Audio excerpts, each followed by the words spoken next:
I've done quite a lot of research and spoken to quite a lot of people over the last week or so, and I found a couple that are willing to weld it.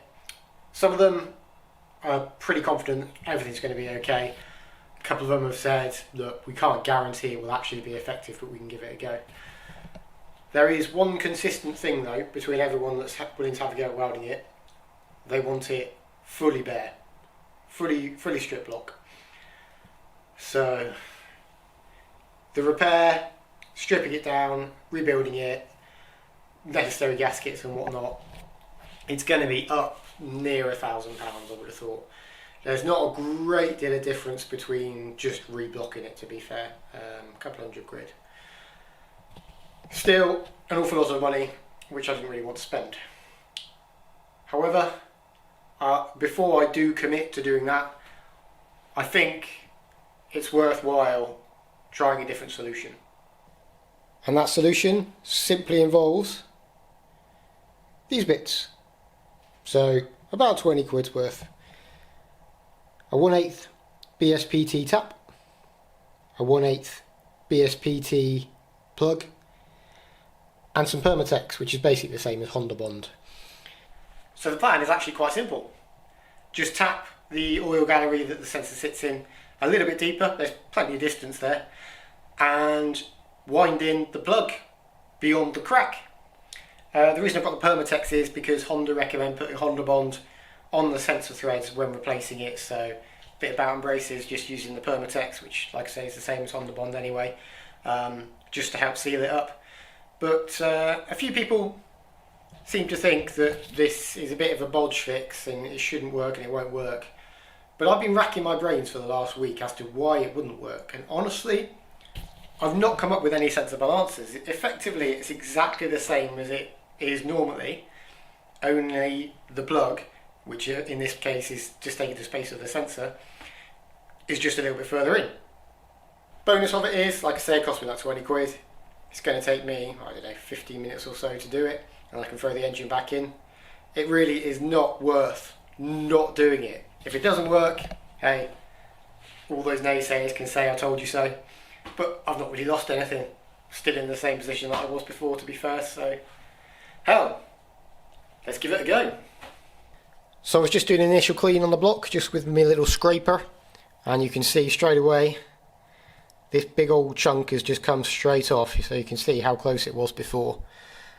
If anything, that saves me a little bit more time, because I was going to grind this off just to make sure it didn't crack any further, but it's not going to crack any further now because it's come off.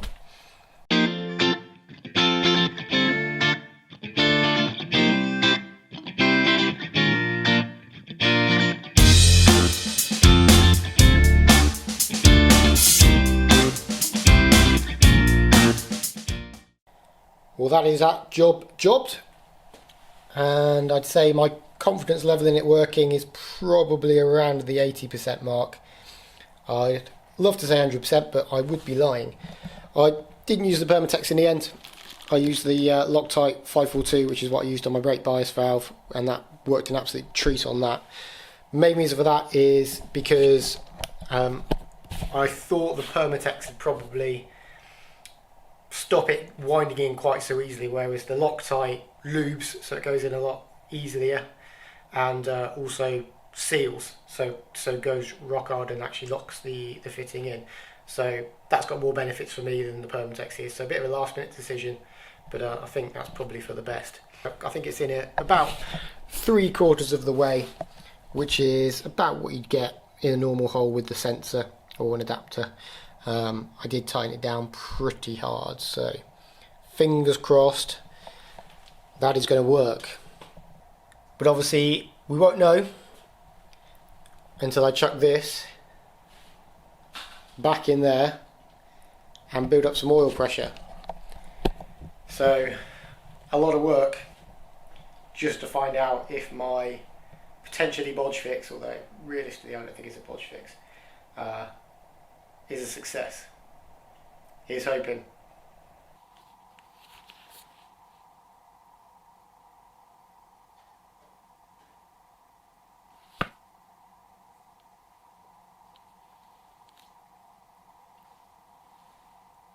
Enginus, Replacius.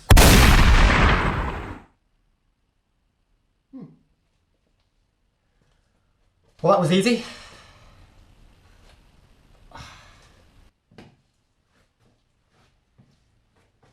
Well, although the engine is in, you can clearly see it's not in any fit state to be running just yet. However, now I'm over the strain of casting that magic spell, I am going to put a few bits and pieces on it. I'm not going to do a full build just yet, because all I want to do is get it running on the starter, because I mean if it leaks on the starter there's no way it's not going to leak running up properly. So I'll do that, and assuming it doesn't leak, and I'm optimistic that it won't, to be fair, I'll chuck everything else at it, get it started again, double check it, keep checking it, and then run it right up to temp. Let's go on with it.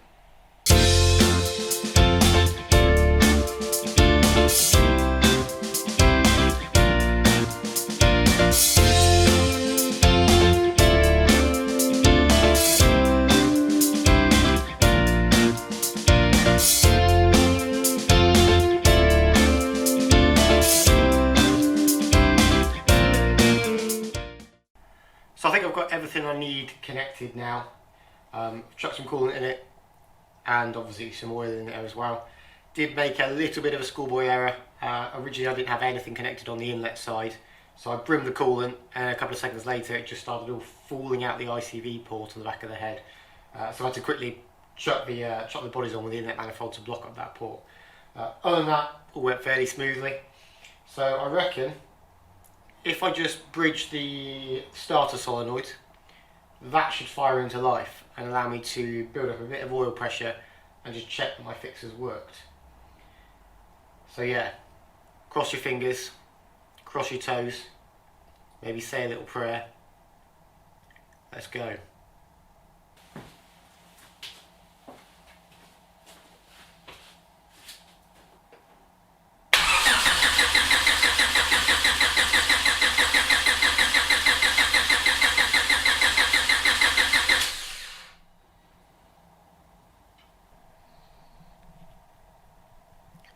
No leaks just yet.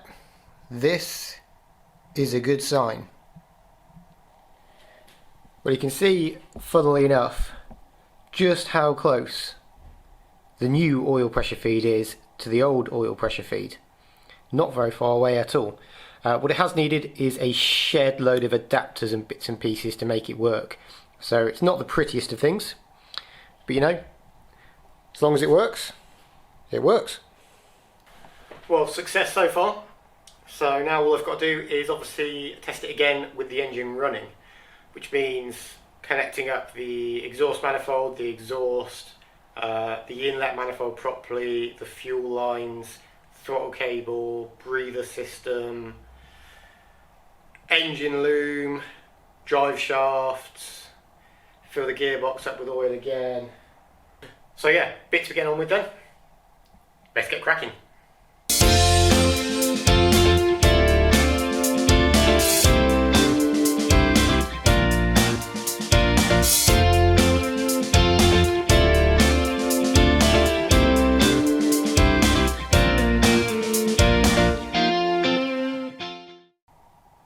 So, let's play a little game of spot the difference.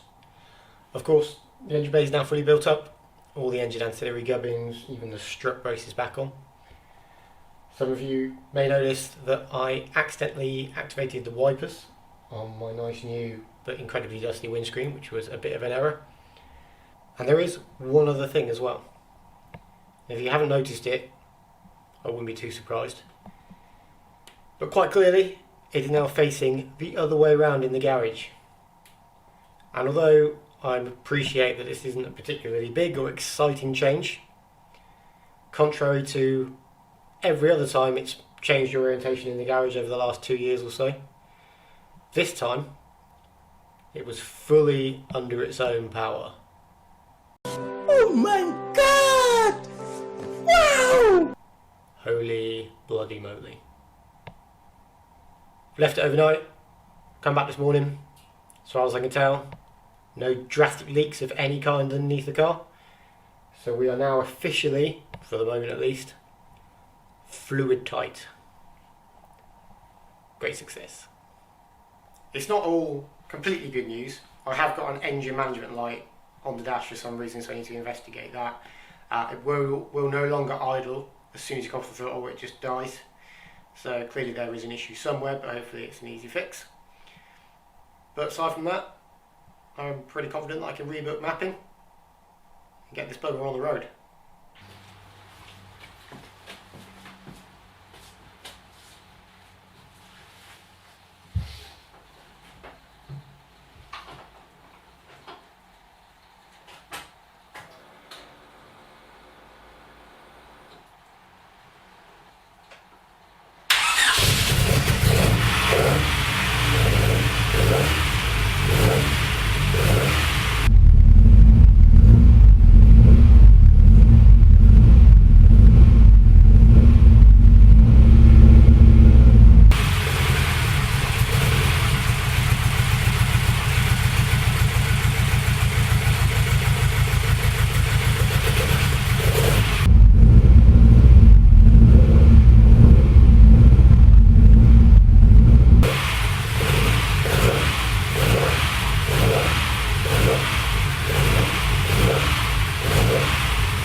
All is well.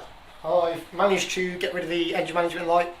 Turned out that in my haste to get everything back together, I'd accidentally connected the plugs for the VTEC oil pressure switch and the engine coolant temperature sensor back to front. So easy fix in the end, bit of a knobhead. And yeah, all seems to run pretty well as you've just seen. So pretty happy with that, and no leaks still, so all seems to be well. Just finishing up a little job now. I think I did explain previously that I wasn't quite getting all of the travel on the throttle bodies from the pedal. I've done what I can with the linkage on the actual car itself. Managed to get it pretty bloody close, just about 2 mil short on the cable. So I've decided, easiest way, I'm just going to give the pedal a little bit of a bend. Used a bit of Pythag, cheers GCSE maths, to work out that to get 2mm of extra travel on the cable, which connects this end, I need to bend and increase the gap here by 4.5 mil. I think that's right. Only one way to tell. Bang it with a hammer, stick it back in the car, and with any luck, I will get full travel.